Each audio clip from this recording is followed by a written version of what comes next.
దేవుడు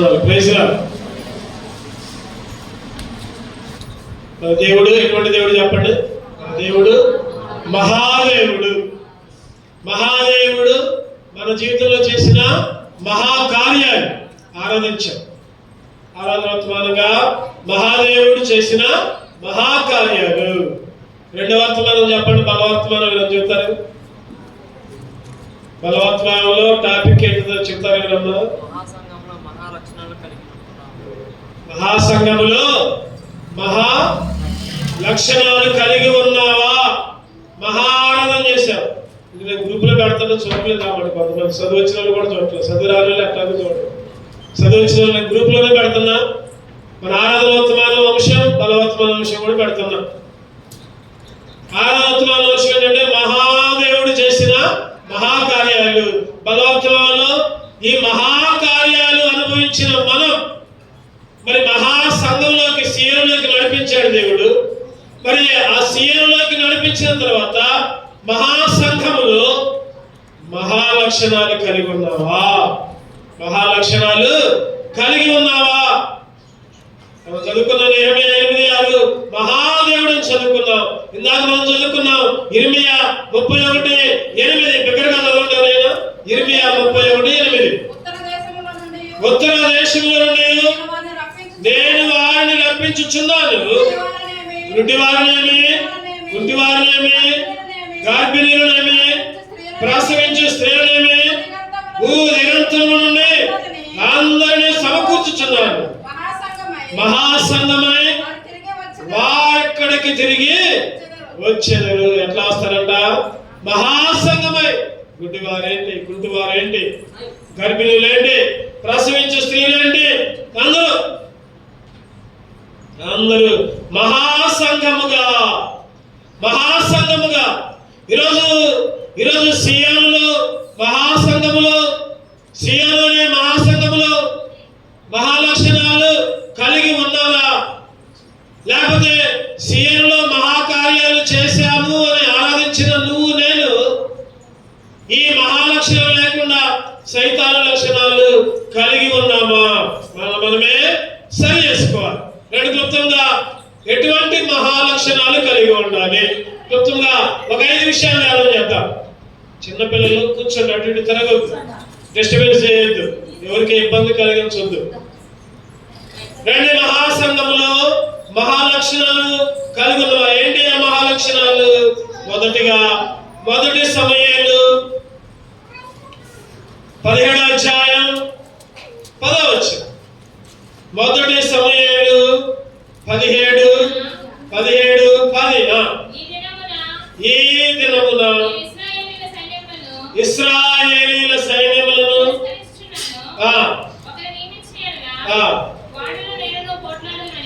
వాడును నేనును పోట్లాడదామని ఆ ఫిలిష్తీయుడు చెప్పుచూ వచ్చు.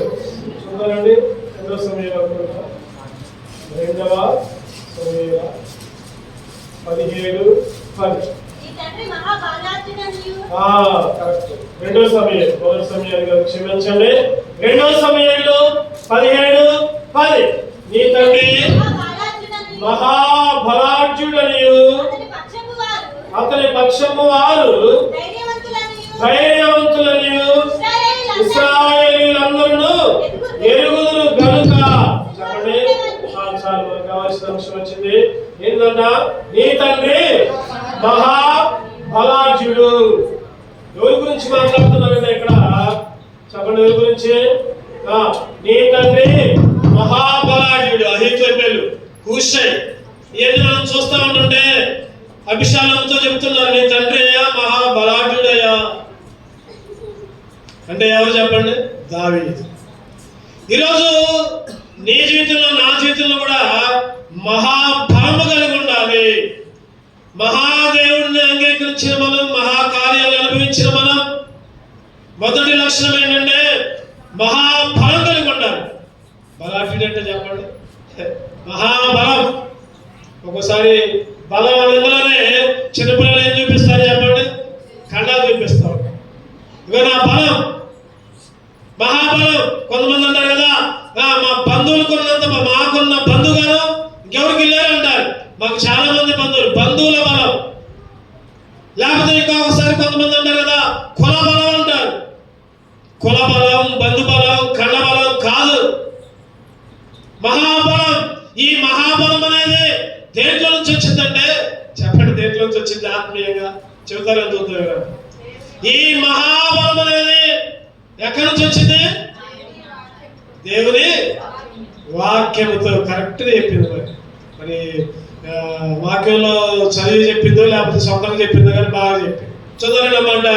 1 యోహాను 2:14 వచ్చింది. 1 యోహాను 2:14 వచ్చింది. మీరు తండ్రిని ఎరిగి ఉన్నారు కనుక మీకు రాయచున్నాను, తండ్రులారా మీరు ఆది నుండి ఉన్న వారిని ఎరిగి ఉన్నారు కనుక మీకు రాయచున్నాను. యవనస్తులారా మీరు బలవంతులు, దేవుని వాక్యము మీ యందు నిలుచుచున్నది, మీరు దుష్టుని జయించున్నారు కనుక మీకు. చిన్నపిల్లలారా, యవనస్తులారా, తండ్రులారా, చెప్పండి మీరందరూ కూడా ఎవరంట? బలవంతులు. ఎందుకని బలం? దేవుని వాక్యం. దేవుని వాక్యం వలన బలం. దేని వలన చెప్పండి బలం? దేవుని వాక్యం. హెబ్రీయులకు రాసిన పత్రిక 4:12 దేవుని వాక్యం ఎటువంటిదంటే, ఎందుకనగా దేవుని వాక్యము సజీవము బలము గలదై 2 అంచులు గల ఎటువంటి ఖడ్గము కంటెను వాడిగా ఉండి ప్రాణాత్మలను కేళ్లను మూలుగను విభజించినంత మట్టుగా దూర్చు హృదయం యొక్క తలంపులను ఆలోచనలను శోధించుచున్నది. దేవుని వాక్యం ఖడ్గం. చెప్పండి దేవుని వాక్యం ఎటువంటి ఖడ్గం అంట? 2 అంచుల గల ఖడ్గం. అటు తెగితే ఇటు తెగితే ఎటైనా తెగితే. ఎక్కడంట? లోపలికైనా పోతాడు. మూలుగుల దగ్గరికి, కేళ్ళ దగ్గరికి. చెప్పండి కత్తి పెట్టి కూర్చున్నాం అనుకోండి, పొట్టలోకే దిగింది. పొట్ట మీద కూర్చుంది. ఎముకల్లోకి పోతా అంటే పోదు. కానీ దేవుని వాక్యం గురించి రాయబడింది, అది ప్రాణ ఆత్మలని, ప్రాణాన్ని ఆత్మని కేళ్లను మూలుగును విభజించినంత మటుకు దూరుచు. చూడండి దేవుని వాక్యం. ఈరోజు మహాబలము కలిగి ఉండాలి మనం. మొదటి మహాలక్షణం ఏంటంటే, వాక్యముతో బలము కలిగి ఉన్నావా? వాక్యముతో బలము కలిగి ఉన్నావా? వాక్యమనే బలం కలిగి ఉన్నావా? లేకపోతే చెప్పండి లోకమనే బలం కలిగి ఉన్నావా? కొంతమంది చూడటానికి చాలా పర్సనాలిటీ ఉంటారు, చాలా లావుగా ఉంటారు. పాపం వాళ్ళు చిన్న పని కూడా చేయలేరు. అంటే వాళ్ళకి చెప్పండి వాపు, శరీరం యొక్క వాపుని బలంగా ఎంచుకోకూడదు. ఈరోజు మన బలం ఎట్లా ఉంది? దేవునిలో బలంగా ఉన్నామా లేకపోతే లోకంలో బలంగా ఉన్నామా? చాలా మంది ఎట్లా ఉంటున్నారంటే లోకంలో బలంగా ఉంటున్నారు. మంచి ఉద్యోగాలు, మంచి ఇల్లు, కార్లు, బంగ్లాలు, ఫోన్లు, లేకపోతే మంచి ఉన్నత స్థితి. కానీ విచారకరం ఏంటో తెలుసా? దేవుని వాక్య బలం లేదు. దేవుని వాక్య బలం లేదు. వాక్య బలము లేకుండా ఎన్ని కలిగి ఉన్నా ఎన్ని సున్నాయే. నీకు వాక్య బలం ఉండి ఈ లోకపరంగా ఏది లేకపోయినా ఏం కాదు.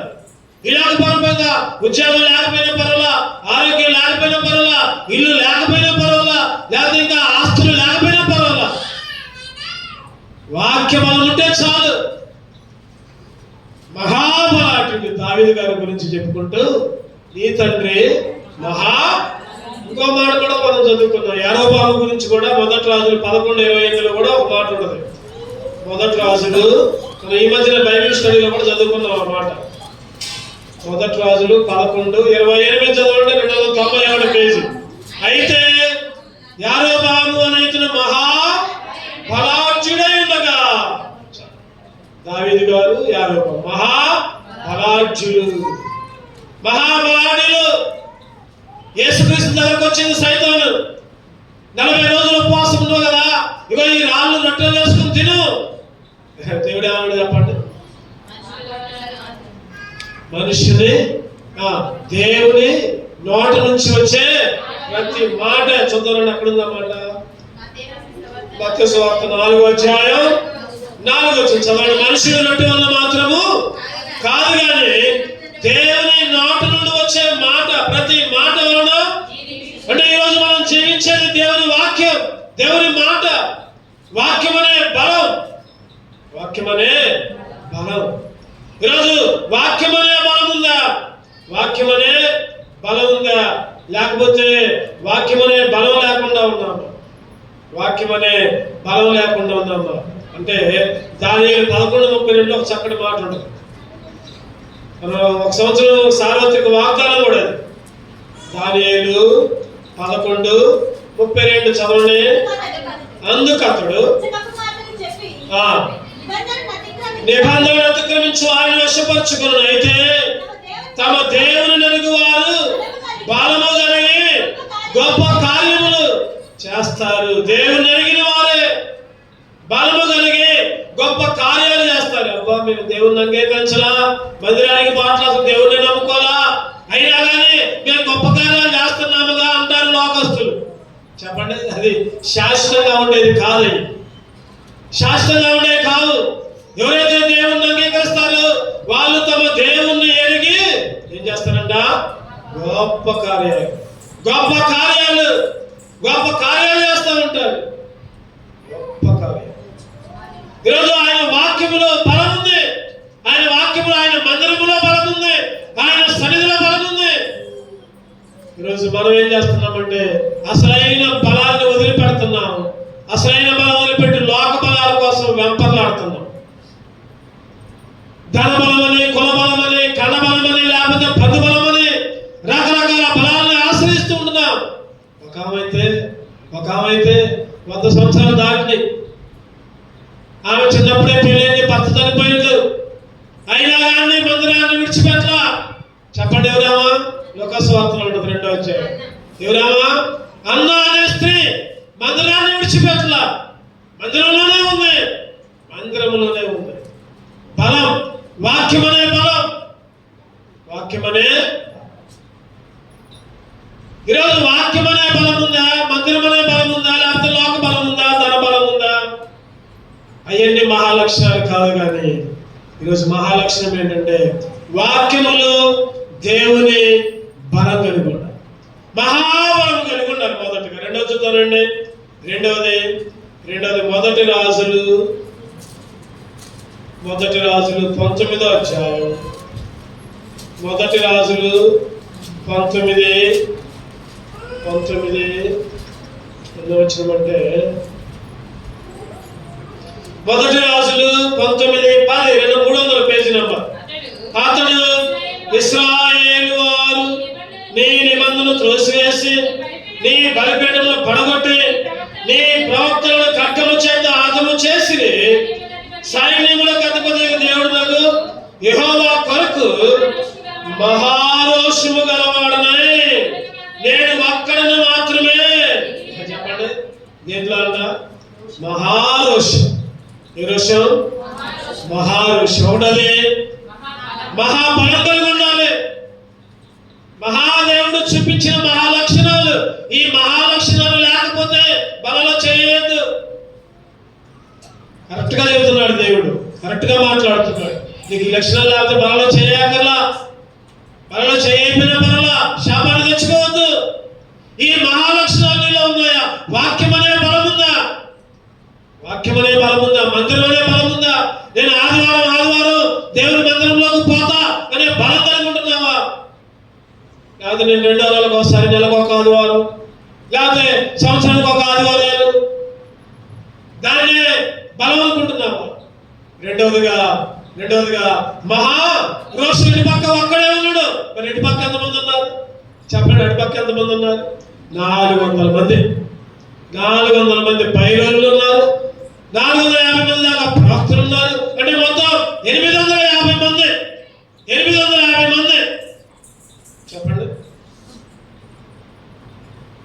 మన ఇళ్ళ దగ్గర చూస్తే ఒక 50 మంది ఉన్నాం అనుకోండి, మన బంధువులు. 49 మంది ఒక్కళ్ళుంటే ఎవరు మాట నెక్కింది? 49 నాకు మాత్రం ఎందుకులే, వాళ్ళతోనే కలిసిపోతే పోలా. 45 మంది కాదు, 30 మంది ఉన్నా సరే, 30 మంది ఉన్నా మేము 20 వాళ్ళు 30, వాళ్ళతో పాటు మేము కూడా కలిస్తే పోలా. కానీ ఇక్కడ ఏలియా కలవలా. అట్లా పక్కన ఎంతమంది ఉన్నారంటే 850 మంది ప్రవక్తలు. తర్వాత పై అధ్యాయం చదువుకుంటే చూస్తాం, 850 మంది ఉన్నారు. ఒక్కడే ఆ పక్క ఉన్నాడు, పిలువు మీ దేవుణ్ణి. ఇగో మా దేవుణ్ణి పిలుస్తా నేను, మీరు మీ దేవుని పిలవండి. బలిపీఠం మీద కట్టలేద్దాం, నీళ్లు పోతాం, దహరించి శరీరాన్ని వేద్దాం, ఆవును లేకపోతే ఇంక తిన్నో వేసి బలిపీఠం అర్పిద్దాం. మీకు చేత అయితే మీ దేవుని పిలవండి, నేను నా దేవుని పిలుస్తా. ఎవరి దేవుడు నిజమైన దేవుడు? రోషం కలిగాడు. చెప్పండి, ఏ రోషం అంట? మహారోషం. ఏ రోషం? మహారోషం. ఎవరు గెలిచారు చివరికి? ఎవరు గెలిచారు? ఏలియా.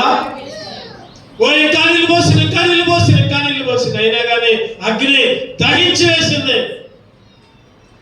ఇంకా అంటున్నాడు, మీ దేవుని పిలవండి, కేకలని నిద్రపోతున్నాము, లేదా విడిపోతున్నాము.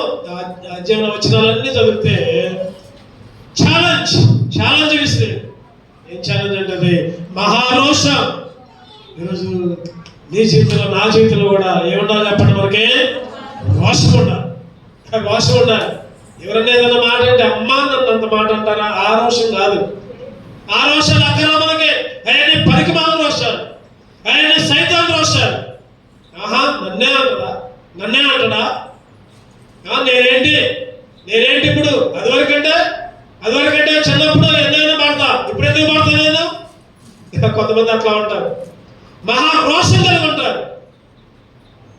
నేను ఎంత వాక్యం చదువుతుంటే, ఎంత పాటలు పాడుతుంటే నన్నే గెత్తేస్తారు వాక్యంతో. నేను మందిరానికి రాను, మందిరానికి పోను. ఈ పరికమాల రోషాలు ఇవన్నీ సైతాన్ రోషాలు. దేవుని విషయంలో, ప్రార్థనకు వచ్చే విషయంలో, సంఘ ప్రార్థనకు వచ్చే విషయంలో, ఆదివారం ఆరాధనలో, ప్రారంభ ప్రార్థనకు వచ్చే విషయంలో వీటిల్లో చూపించాలి మన రోషాలు. మహారోషం. ఎట్లా ఉంది మన పరిస్థితి? ఎట్లా ఉంది? మహారోషం కలిగి ఒక్కడే కానీ చెప్పండి. దేవుడు అన్నాడు, నేను ఈ నెలలో అందరి దగ్గర గృహ దర్శనాల్లో పోతే ఒకే వాక్యం చదివే, వారిలో ఒంటరి అయిన వాడు, చెప్పండి, వారిలో ఒంటరి అయిన వాడు 1000 మంది అవుతాడు. ఎన్నిక లేనివాడు, చెప్పండి, బలము. చదవండి అన్నమాట. నేను చెప్పను, ఇప్పుడు మీరే రెఫరెన్స్ చెప్పాలి. ఎవరు చెబుతారో చూస్తా. రెఫరెన్స్ ఎవరు చెబుతారో చూస్తా, ఎవరి ముందు చెబుతారో చూస్తా. అబ్బా, కీర్తనలు కాదు.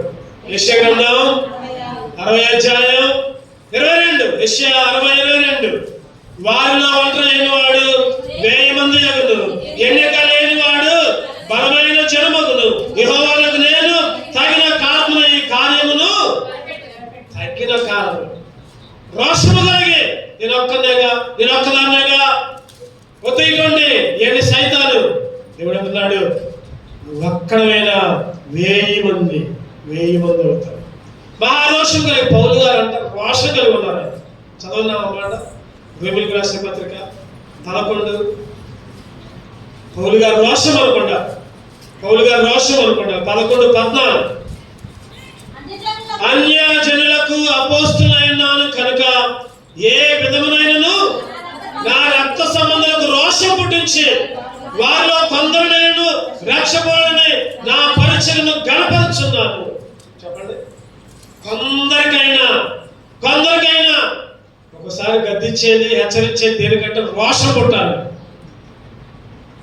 ఒకసారి గద్దించేది, హెచ్చరించేది దేనికంటే రోషం పుట్టి ఆ కార్యం మీద ఇంట్రెస్ట్ చూపి. మా నాన్నగారు మేము చదువుకునేటప్పుడు ఎన్ని తిట్లు తిట్టేవాళ్ళు.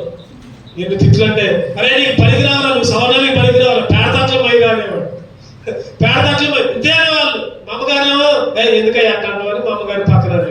మా అమ్మగారే మాకు ఫుల్ సపోర్ట్. నాన్నగారు ఏ చిన్నది వచ్చినా, అరే నువ్వు సవరణానికి పనికిరావాలి, పేడతాట్లు పై. ఆ రోజుల్లో ఇసుక్కుపోయేవాళ్ళు, ఎక్కడికి 7 అవతలకు పోయేవాళ్ళు ఇసుక్కి.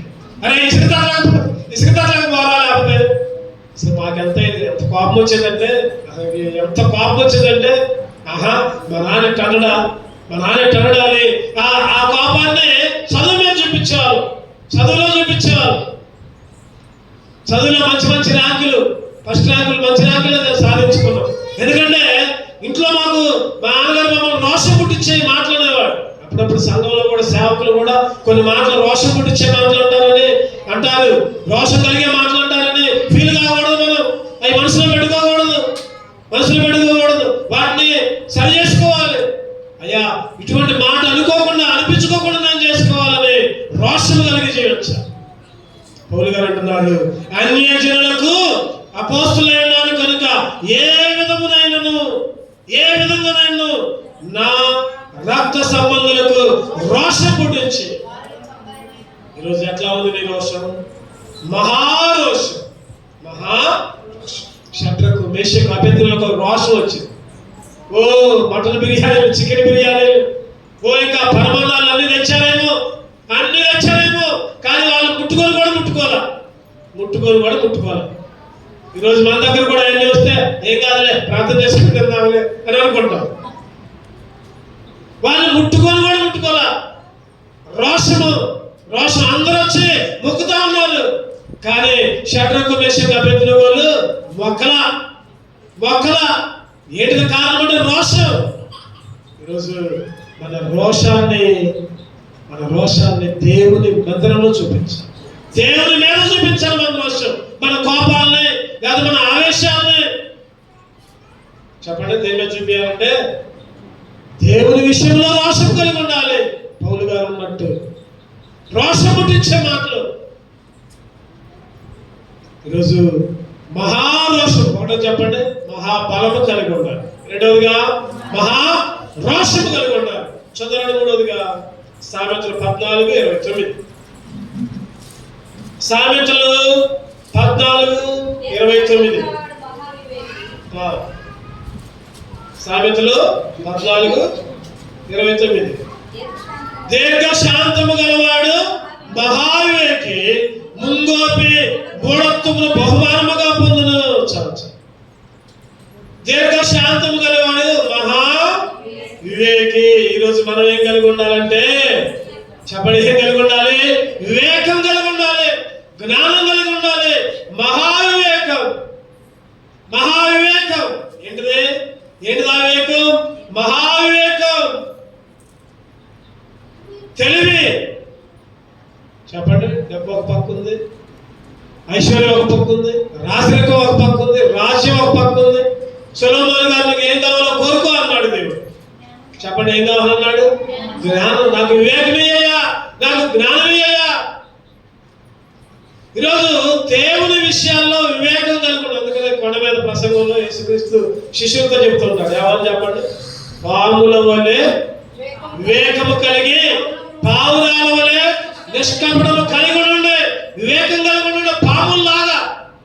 చెప్పండి, పాముకి ఎంత వివేకం అంటే రోడ్డు మీద పోతుంది అనుకోండి, చెప్పండి, దూరం నుంచి బండి శబ్దం వినపడ్డా పక్క జర చాలుకుంటుంది. ఆ శబ్దాన్ని ఏంటది?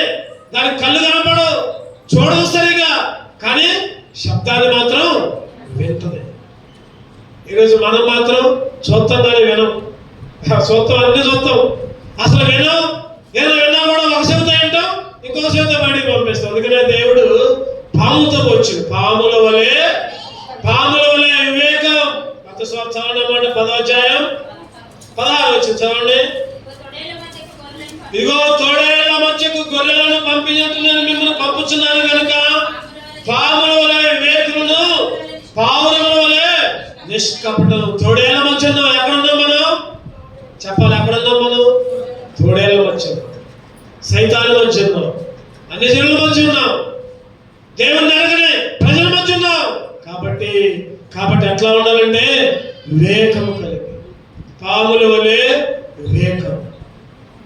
కీర్తనలు 103:7 వచ్చింది ఒక మాట. మోషే గారితో దేవుడు ఒక మాట చెప్తాడు. మోషే గారికి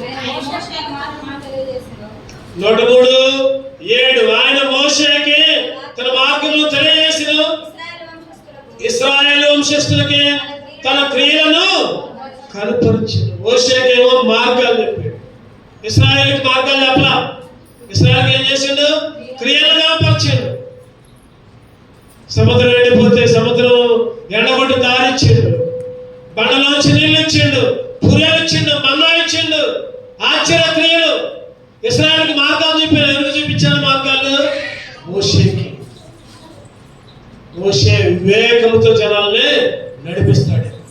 ఈరోజు వివేకము కలిగి ఉన్న మహావివేకం. ఏ వివేకం ఉండాలి మనకి? మహావివేకం. ఈరోజు మహావివేకం ఏంటో తెలుసా? ఈరోజు మన జీవితాల్లో వివేకం ఏంటో తెలుసా? దేవుని మందిరాల్లోకి రావటమే వివేకం. అసలైన వివేకం ఏంటంటే దేవుని మందిరాన్ని అనుకోవటమేమో తెలివి తక్కువ పనులు. అసలైన జ్ఞానం, అసలైన వివేకం.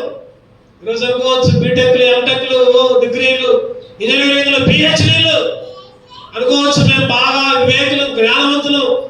కానీ ఈ లోక జ్ఞానము దేవుని దృష్టిలో వెరితనం. ఈ లోక జ్ఞానం దేవుని దృష్టిలో వెరితనం. దేవుణ్ణి అంగీకరించడమే వివేకం. రక్షణ పొందడమే వివేకం. సరి చేసుకోవడమే వివేకం. బాప్తిసం తీసుకోవడమే వివేకం. మహావివేకం. ఏం కలిగి ఉండాలి చెప్పండి మనం? ఈరోజు మహావివేకం కలిగి రక్షణ తీసుకున్నాం, రక్షణలో ఉంటున్నామా? లేకపోతే ఇంకా ఈ లోకపు తెలివితేటలతో దేవుని మందిరాన్ని అగ్గుడుతున్నామో, దేవునికి దూరంగా ఉంటున్నామో, దేవుని సన్నిధికి దూరంగా ఉంటున్నామో?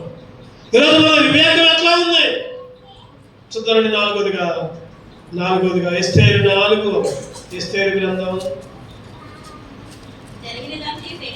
ఎస్తేరు 4:1, 4:16. జరిగినంత తెలియగానే మొర్దెకై తన బట్టలు చింపుకొని, గోనె బట్టలు వేసుకొని, బూడిద పోసుకొని పట్టణం మధ్యకు బయలువెళ్ళి మహాశోకము. చెప్పండి ఏంటంట? ఈరోజు ఎన్ని మహాలక్షణాలు! మన దేవుడు మహాదేవుడు. ఆరాధించాం 5 రకాలుగా. మహాప్రేమ చూపించిందని, మహాకృపని, మహాదయని, మహాప్రభావని, మహారక్షణని ఆరాధించాం. మరి బలవర్తమానంలో మహాదేవుని కలిగిన నీవు మహాసంఘములో, ఈరోజు సంఘములో ఉన్న నీవు ఈ మహాలక్షణాలు ఉన్నాయా? ఒకటోదిగా చెప్పండి. మహాబలం ఉందా? సంఘంలో పేరుకైనా ఉంది? లేకపోతే బలం కలిగి ఉన్నావా, బలహీనగా ఉన్నావా? కొంతమంది ఇళ్లలో ఉంటారు, ఇంట్లో ఉంటారు కానీ బలం ఉండదు. మంచాల మీద ఉంటారు, బలం ఉండదు. అది శారీరకంగా. ఈరోజు సంఘములో, మహాసంఘములో తూర్పు నుండి, ఉత్తరం నుండి గర్భిణీ స్త్రీలు, ప్రసవించిన స్త్రీలు, బలాఢ్యులు, కుంటివారు, గుడివారు అందరూ తిరిగి వస్తున్నారు మహాసంఘంలోకి. ఈ మహాసంఘంలో మహాబలం కలుగుతున్నావా? మహారోషం కలుగుతున్నావా? మహావివేకం కలుగుతున్నావా? నాలుగోదిగా చెప్పండి, మహాశోకం. ఏంటిదా మహాశోకం? మహాశోకం ఏంటి? ప్రార్థన, మహారోదన. చదవడమాట ఏమాటంటే యేసుక్రీస్తు కూడా మహారోదస్తాడు. ఎక్కడుందన్నమాట చెప్పండి. ఎక్కడుందన్నమాట ఇక్కడ గుర్తొచ్చిందా? మహాశోకముతో, కన్నీళ్లతో శరీరధారిగా ఉన్నప్పుడు ఏప్రిల్కి రాసిన పత్రిక 5వ అధ్యాయం 7వ వచనం. శరీరధారి అయినప్పుడు దినములలో మహారోదనముతోను కన్నీళ్లతోను తను మరణమును రక్షింపగలిగిన ప్రార్థనలను యాచనలను సమర్పించి భయభక్తులు కలిగి ఉన్నందున ఆయన అంగీకరింపబడిన. మహాశోధన, మహారోధం, మహాశోకం. అప్పుడే దేవుడు ఆయన ప్రార్థన అంగీకరించాడు. ఈరోజు మనం మహాశోకం లేకుండా, మహారోధం లేకుండా, ప్రార్థన చేయకుండా, సమయంలో ప్రార్థించకుండా, మనం ఎన్ని ప్రార్థన చేసినా మన రోదన, మన ప్రార్థన దేవుడు అంగీకరించాడు. యేసుక్రీస్తు కూడా ప్రార్థన చేస్తేనే, యాచన సమర్పిస్తేనే, భయభక్తులు కలిగి ఉంటేనే ఆయన అంగీకరింపబడ్డాడు. యేసుక్రీస్తే చేస్తే ఈరోజు మనం ప్రార్థన లేదు, భయభక్తులు లేవు, శోకం లేదు. చెప్పండి, యాచనలు అసలు సమర్పించు. ఎట్లా అంగీకరిస్తాడు దేవుడు మనల్ని? మహాశోకం. దాకా చెప్పుకున్నాం ఏ స్త్రీ గురించి? అన్నా అనే స్త్రీ ప్రార్థన మందిరాన్ని విడవలేదంట. చదవండి అన్నమాట. అది ఎక్కడుంది చదవండి. రెఫరెన్స్ చెప్పండి. రెఫరెన్స్ తీసిన వాళ్ళు చదవండి. నేను చెప్పను, మీరే చెప్పండి, మీరే చదవండి. 2వ అధ్యాయం 36 వచ్చిన మరియు ఆషేరు గోత్రికురాలను 17 కుమార్తెలైన అన్నాను ఒక ప్రవక్త్రి ఉండెను. ఆమె కన్యతో మొదలు 7 ఏళ్ళు పెనిమిటితో సంసారము చేసి బహుకాలము గడిచినదే. 84 సంవత్సరములు విధవరాలై ఉండి దేవాలయం విడవక ఉపవాస ప్రార్థనలు రేయి పగళ్ళు 84 సంవత్సరాలు అంట. ఎన్ని సంవత్సరాలు? 84 సంవత్సరాల దాకా విడవలేదంట ఉపవాస ప్రార్థనతో. దగ్గర 7 ఏళ్ళలో పెనిమిటితో సంసారం చేసిందంట. 84 7 91 కూడుకోండి. మరి పెళ్లి ఒక 10 సంవత్సరాలకు 15 సంవత్సరాలకు అయింది అనుకుంటాం. 91 15 కూడా అంటే 106 సంవత్సరాలు. అంటే 106 సంవత్సరాలు కలిగిన ఈ స్త్రీ పెళ్ళి 12 సంవత్సరాలకే పెళ్ళేది అనుకోండి, 103 సంవత్సరాలు అయితే లేదా 100 సంవత్సరాలు దాటితే 7 ఏళ్ళు సంసారం చేసిందంట. తర్వాత అన్ని వదిలిపెట్టిందంట. చెప్పండి ఎక్కడికి వచ్చింది? దేవుని మధ్య రోషము కలిగింది, రోదన కలిగింది, మహారోదన, మహాశోకం. మనం వారానికి ఒక్కసారి ప్రార్థన పెడితేనే రాలేదు. ఉపవాస ప్రార్థన అంటే అసలు రావు. శనివారం ప్రార్థన అంటే పోయిసారి చెప్పా, బుధవారం రాకపోతే రాబోయారు. కనీసం శనివారం అన్నారండి. రాత్రి కొద్దిగా ఎక్కువ మంది వచ్చారు. పనులుండి రాకపోతే పర్వాలా, చేత కాకుండా రాకపోతే పర్వాలా. కొన్ని సమస్యలుంటే, కొన్ని ఇబ్బందులుంటే దేవుడికి తెలుసు. ఖాళీగా ఉండి కూడా లెక్క లేకుండా, దేవుడు అంటే భయం లేకుండా, దేవుని సన్నిధి అంటే భయం లేకుండా, సంఘం అంటే భయం లేకుండా ఈరోజు శోకం, మహారోదన, మహాశోకం. ఈ శోకం ఈరోజు మన జీవితాల్లో మహాశోకం కలిగి ఉండాలి. ప్రార్థన చేసే వాళ్ళ మొఖాలు వేరే ఉంటాయి. చెప్పండి, ప్రార్థన చేసే వాళ్ళ మొఖాలు వేరే ఉంటాయి. పైకి నల్లగా కనపడచ్చేమో కానీ ముఖంలో ప్రకాశం కనపడదు. మోషే గారు 40 రోజులు ఉపవాసం ఉండి ప్రార్థన చేసి వస్తే చెప్పండి ఆ ముఖాన్ని చూడలేకపోయారంట. ఇశ్రాయేలు ఆ ముఖాన్ని చూడలేకపోయారు. భయం అయిపోయింది. ప్రకాశించాడు. యూత్ క్యాంపులో ఉపవాస ప్రార్థనలు చేయించారు.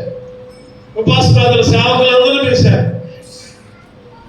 పిలిచిన తర్వాత అక్కడ ఫస్ట్ బాగానే ఏం టెస్ట్ చేస్తున్నారు తెలుసా? ఏం టెస్ట్ చేస్తున్నారు చెప్పండి, ఊహించుకోండి. మోకాళ్ళు టెస్ట్ చేస్తారు.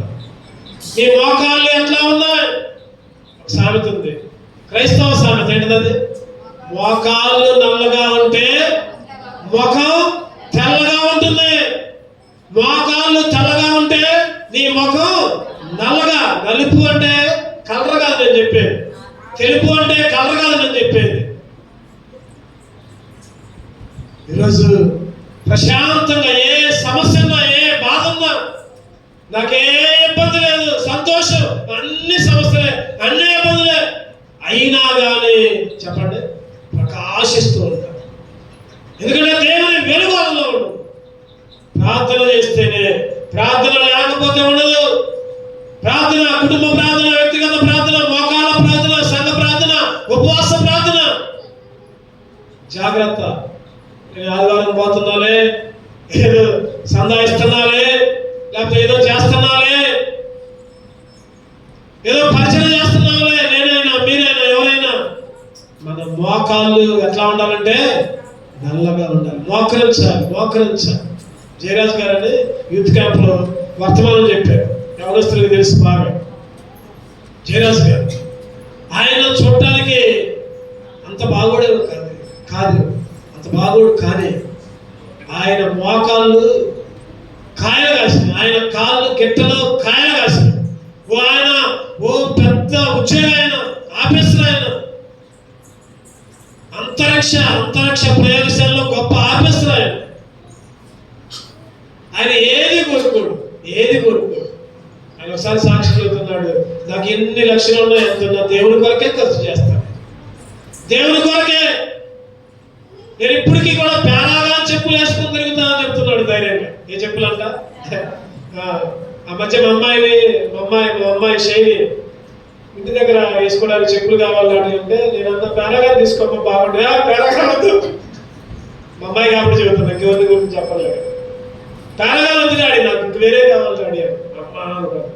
ఈరోజు మనం పేరాగారి మీద ఉండదు మన మనసు. జయరాజు గారు మన సాక్షి చెప్తున్నారు, నేనన్నా చెప్పండి, పేరాగా చెప్పులు వేసుకొని తిరుగుతున్నాను, సంచి తగిలించుకుని బెల్ట్ కూడా పెట్టుకోండి, నిషేధం చేస్తారు, బెల్ట్ పెట్టుకోండి. చూసారు యూత్ క్యాంపులు చూశారు, యూట్యూబ్లో కూడా ఆయన వర్తమానాలు బాగా ఉంటాయి.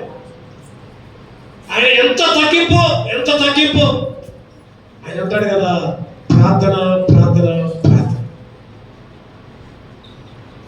ఆయనే చెప్తున్నాడు, ఆయనే చెప్పాడు కొన్ని సందర్భాల్లో, నీ సంఘంలో ప్రార్థనకి ఎంతమంది అయితే వస్తారో వాళ్ళే అసలైన క్రైస్తవులు, అసలైన ఎత్తబడేది కూడా వాళ్ళే, దేవుని రాకలు ఎత్తబడేది కూడా వాళ్ళే అని డైరెక్ట్ గా చెబుతున్నాడు. ఈరోజు మనం ఎట్లా ఉన్నాం? ఆదివారం క్రైస్తవులమా, నామకార్థ క్రైస్తవులమా, లేకపోతే సందర్భాలు బట్టి మన వేషధారణ చూపించే వేషధారణ క్రైస్తవులమా? ఏది? వాదన కాదు, శోకం కాదు. బైబిల్లో ఉంది మహాశోకం. ఎడతెగక ప్రార్థన ప్రార్థన ప్రార్థన ప్రార్థన నీ కుటుంబానికి విజయాన్ని ఇచ్చింది, ప్రార్థన నీకు విజయాన్ని ఇచ్చింది, ప్రార్థన నీకు జయాన్ని ఇచ్చింది. ఈరోజు వాళ్ళ దగ్గర పరిశీలన చేసుకోవాలి. ఉన్నానా నేను మహాశోకంతో, మహాప్రార్థన చేస్తున్నానా, మహారోధన కలిగి ఉంటున్నానా? శనివారం రాత్రి ఒక ప్రార్థనకు వెళ్ళాలని ఒక తీర్మానం తీసుకోవాలని నిలబడలేకపోతున్నా. ఏంటి సంగతి? లోకంలో కలిసిపోతున్నా, లోక ముచ్చట్లలో, లోక మాయల్లో వాళ్ళతో వీళ్ళతో ముచ్చట్లు పెట్టుకుంటూ మన కాలాన్నంతా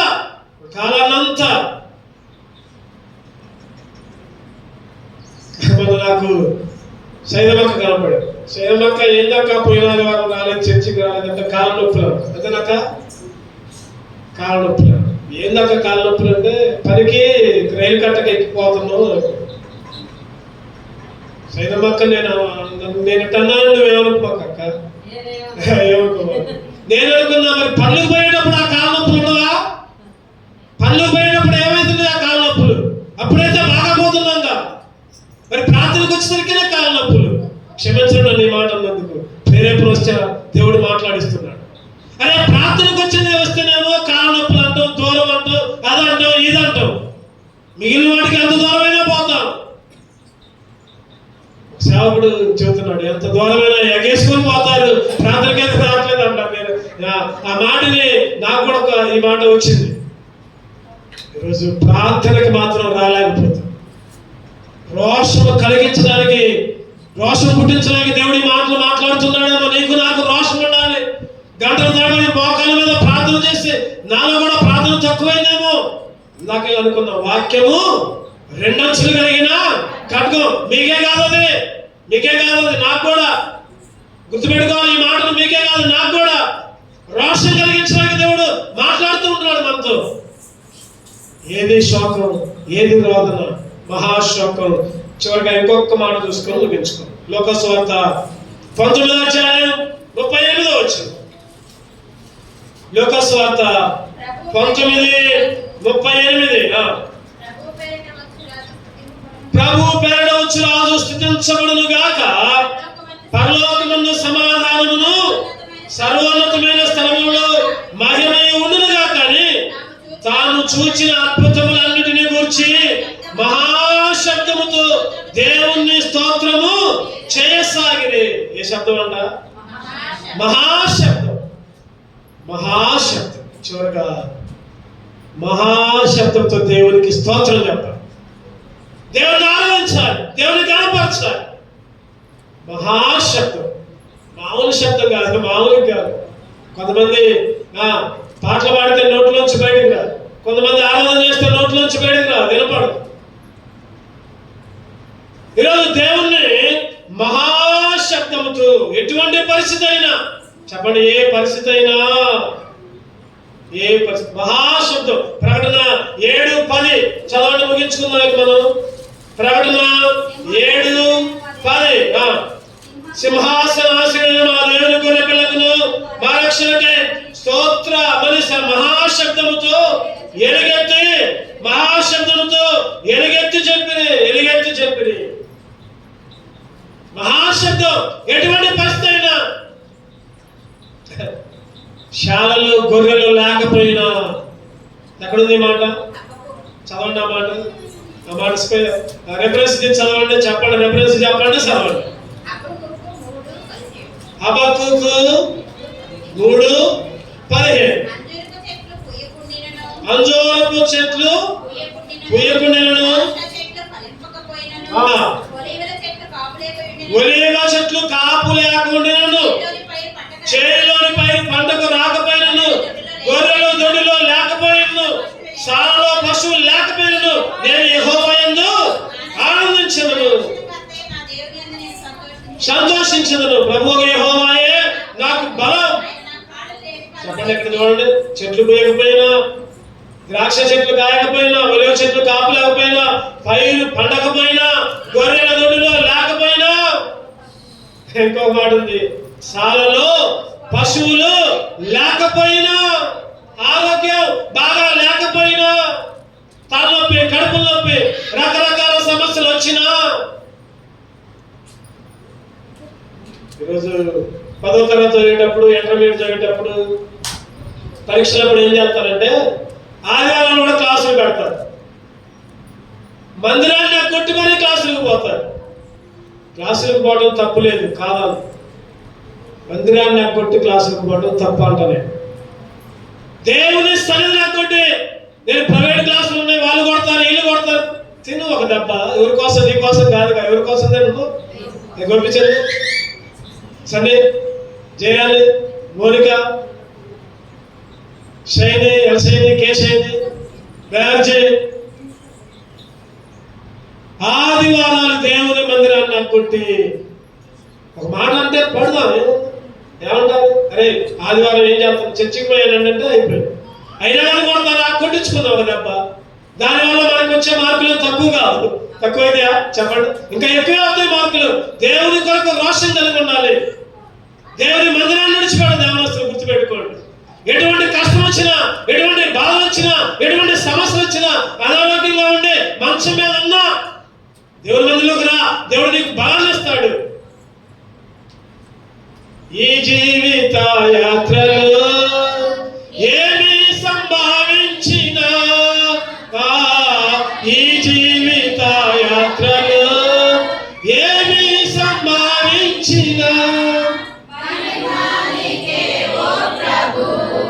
ఇది నా ప్రార్థన, మహిమానికే దేవునికే మహిమ, దేవునికే హల్లెలూయా పాడేదా,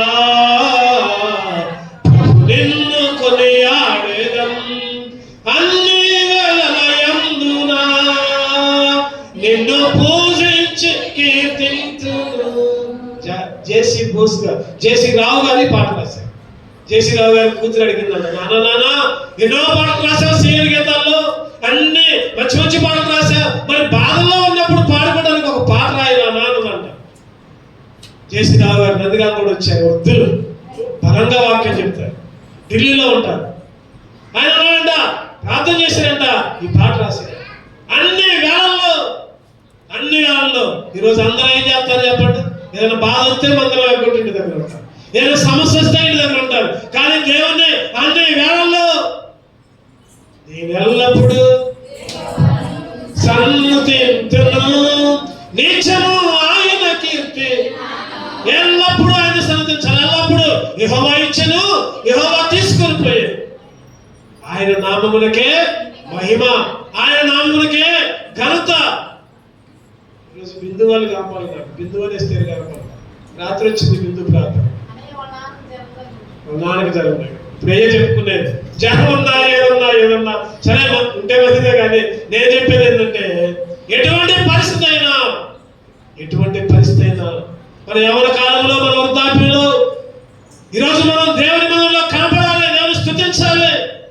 అప్పుడే దేవుడు మనకు కార్యాలు చేస్తాడు. చెప్పండి, మహాలక్షణాలు ఇన్ని ఏమంటారంటే మామూలు లక్షణాలు కాదు. ఏ లక్షణాలు? మహాలక్షణాలు. ఒకటోది మహాబలం, రెండోది మహారోషం, మూడోది మహావేగం, నాలుగోది మహారోదన, మహాశోకం, ఐదోది దేవుని ఆరాధించాలి. అన్ని వేళల్లో వెనుకలు మూసుకో. రెండు కళ్ళు మూసుకుందాం.